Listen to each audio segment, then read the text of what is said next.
સુરતના ગોધરામાં અસામાજિક તત્વના ગેરકાયદેસર બાંધકામ પર દાદાનું બુલડોઝર ચાલ્યું। બે બુટલેગરના ઘરે ફરશે બુલડોઝર।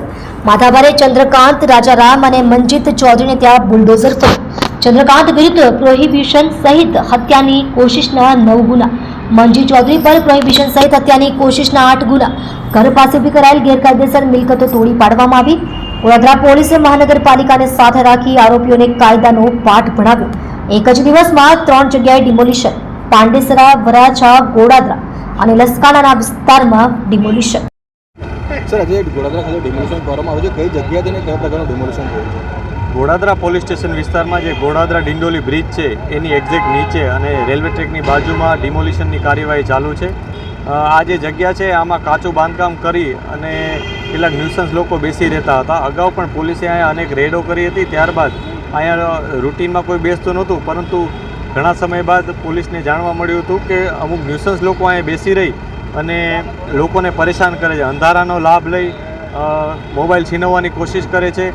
પછી પોલીસ જ્યારે આવે છે ત્યારે તરત એ લોકો અહીંથી ભાગી જાય છે। અહીંથી રેલવે ટ્રેક છે, ટ્રેક ચેન્જ કરી અને જે ડિંડોલી પોલીસ સ્ટેશનની હદ છે ત્યાં જતા રહે, ત્યાંથી બીજે જતા રહે છે। આ પ્રકારની વારંવારની અમને રજૂઆત મળી હતી, જેને ધ્યાને લઈ પોલીસે અત્યારે કન્ફર્મ કર્યું અને એસએમસીને જાણ કરી હતી।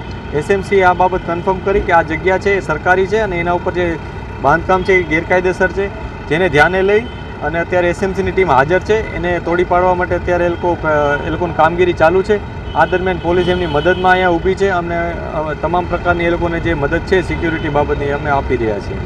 કેટલા ટાઈમથી કબજે કરી રાખેલા છે? આ કોઈ એક વ્યક્તિએ કે કોઈ એક ગ્રુપે કબજે કર્યો એ પ્રકારનું પોલીસને માહિતી નથી, પરંતુ જે ઘટના છે એમાં એવું હતું કે કાચું બાંધકામ પડી રહ્યું છે અને લોકો અહીં બેસી રહેતા હતા। ક્યારેક એક વ્યક્તિ અથવા અમુક લોકો બેસી રહેતા, પછી બીજા બેસી રહેતા હતા।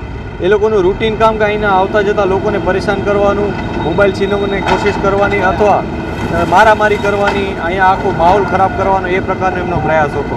આ બધી વસ્તુને ધ્યાનમાં રાખી આ જગ્યાનું ડિમોલિશન અત્યારે ચાલુ છે।